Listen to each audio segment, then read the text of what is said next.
नमस्कार। जी हाँ दोस्तों, स्वागत है आप सभी का एक बार फिर से आपके ही अपने YouTube चैनल पर।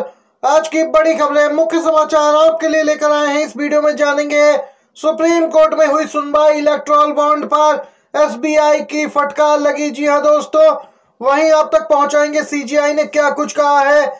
इसी के साथ दोस्तों जानेंगे नए चुनाव आयुक्तों ने संभाल लिया है अपना कार्यभार। जी हाँ दोस्तों, इसी प्रकार की बड़ी खबरों को शामिल किया गया है। अगर आप भी मानते हैं कि 2024 के आम चुनाव में इंडिया गठबंधन जीत सकता है तो एक लाइक वीडियो को जरूर कीजिएगा, कमेंट बॉक्स में जरूर लिखिएगा बी सपोर्ट इंडिया गठबंधन।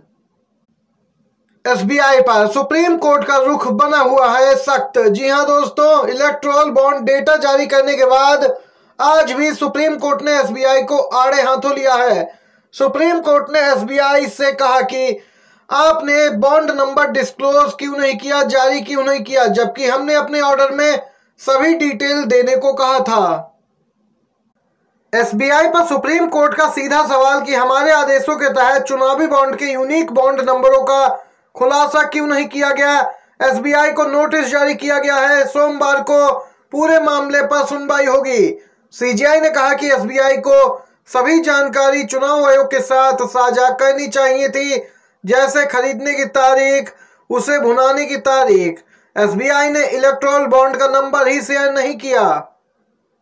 बताते चले, यूनिक बॉन्ड नंबर सामने आने के बाद सब कुछ पता चल पाएगा कि किस कंपनी ने किस पार्टी को कितना चुनावी चंदा दिया है। स्पष्ट है, अभी और भी जानकारी सामने आएगी। CGI चंद्रचूड़ के फैसले ने विपक्ष को तो रामबाण ही दे दिया है, और अगर विपक्ष इसको भुना नहीं पाया तो अगले 20 साल तक भाजपा हिलेगी नहीं। इस घोटालेबाजी की गूंज गली गली तक जानी चाहिए। सोशल मीडिया यूजर्स ये कह रहे हैं, ये यहाँ पे देख सकते हैं, कह रहे हैं कि विपक्ष की जिम्मेदारी है, मीडिया कुछ नहीं करेगी, आपको ही जनता तक ये बातें पहुंचानी होंगी।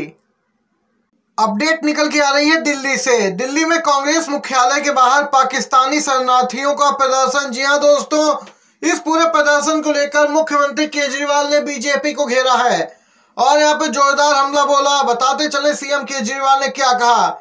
इन पाकिस्तानियों की हिम्मत, पहले हमारे देश में गैर कानूनी तरीके से घुसपैठ की, हमारे देश का कानून तोड़ा, इन्हें जेल में होना चाहिए था। इनकी इतनी हिम्मत हो गई कि हमारे देश में प्रदर्शन कर रहे हैं, हुड़दंग कर रहे हैं। CAA आने के बाद पूरे देश में पाकिस्तानी और बांग्लादेशी फैल जाएंगे और लोगों को परेशान करेंगे। बीजेपी इन्हें अपना वोट बैंक बनाने के स्वार्थ में पूरे देश को परेशानी में ढकेल रही है। बताते चले, जो यहाँ पे शरणार्थी पाकिस्तान अफगानिस्तान से आए हैं, ये दिल्ली में प्रदर्शन कर रहे हैं कांग्रेस और आम आदमी पार्टी के खिलाफ, क्योंकि इनके यहाँ पे जो नेता हैं विपक्ष के, उन्होंने यहाँ पे CAA को लेकर और इसे लागू करने को लेकर बयान दिए थे, जिसके बाद ये प्रदर्शन देखने को मिला है। फिर CM केजरीवाल का ये बयान भी आप लोगों ने जाना। दोस्तों, अगर आप भी CM केजरीवाल के साथ हैं तो एक लाइक वीडियो को जरूर कीजिएगा। अगली अपडेट आ रही है, नागरिकता संशोधन कानून पर लगेगी रोक, सुनवाई के लिए तैयार हुआ सुप्रीम कोर्ट। 19 मार्च को होने वाली है सुनवाई। जी हां दोस्तों, केंद्र सरकार की ओर से लागू किए गए नागरिकता संशोधन अधिनियम यानी कि CAA पर रोक लगाने के लिए सुप्रीम कोर्ट सुनवाई के लिए तैयार हो गया है। आपको बता दें, जो जानकारी आ रही है उसके मुताबिक सुप्रीम कोर्ट में अलग अलग अर्जी दाखिल कर कोर्ट से CAA लागू करने की अधिसूचना पर रोक लगाने की मांग की गई है और अब इस पर कोर्ट तैयार है।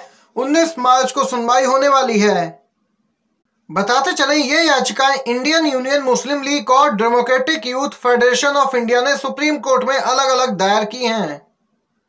नए चुनाव आयुक्तों ने कार्यभार संभाल लिया है। जी हां दोस्तों, सुप्रीम कोर्ट में आज नियुक्ति के मामले पर सुनवाई होनी थी, लेकिन कोर्ट ने याचिका सुनवाई के लिए लिस्ट नहीं हो पाई और दूसरी तरफ जो नए चुनाव आयुक्त हैं उनकी नियुक्ति हो गई है, उन्होंने अपना कार्यभार भी संभाल लिया है।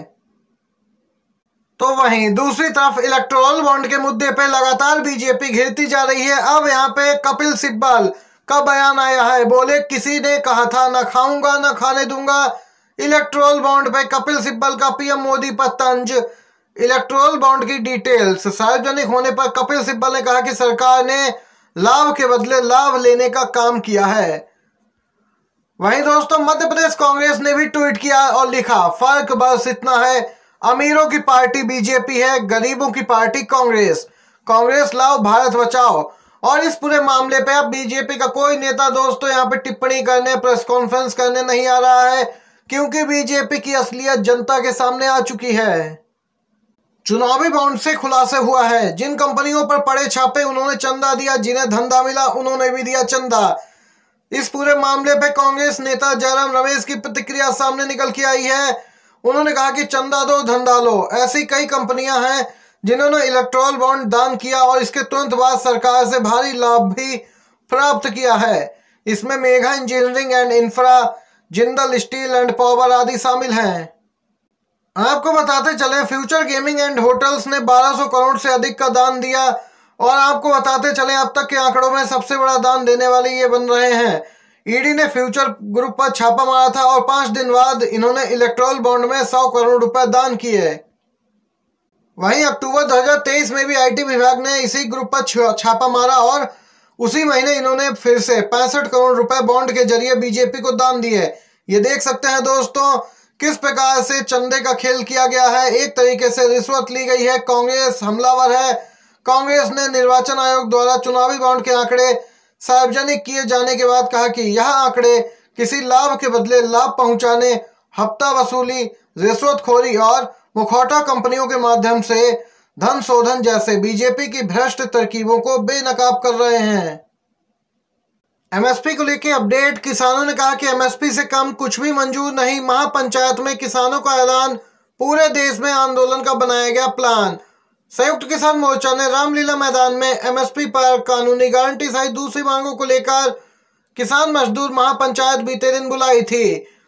आपको बताते चले महापंचायत में 23 मार्च को लोकतंत्र दिवस मनाने और आंदोलन जारी रखने का ऐलान किया गया। कहा गया कि एमएसपी से कम कुछ भी मंजूर नहीं है। महापंचायत में पंजाब, हरियाणा, यूपी सहित दूसरे राज्यों के किसान शामिल हुए। इस दौरान किसानों ने संकल्प पत्र भी जारी किया। महापंचायत में नेता राकेश टिकैत ने कहा कि किसान विरोधी सरकार के खिलाफ हमारा आंदोलन जारी रहेगा। संयुक्त किसान मोर्चा यहाँ पे दोस्तों कह रहा है कि जो समझौता हुआ सरकार से उसे लागू करें, सभी फसलों पर एमएसपी दी जाए, बिजली बिल वापस किए जाए, ऋण माफी हो। देख सकते हैं दोस्तों ये तमाम मांगे किसानों ने रखी हैं। सोनिया गांधी से मिले हैं दानिश अली, कांग्रेस में जल्द हो सकते हैं शामिल। सांसद दानिश अली ने कांग्रेस की पूर्व अध्यक्ष सोनिया गांधी से मुलाकात की है। सूत्रों का कहना है दानिश अली जल्द ही कांग्रेस में शामिल हो सकते हैं। वह लोकसभा चुनाव 2024 में अमरोहा सीट से कांग्रेस के टिकट पर लड़ सकते हैं।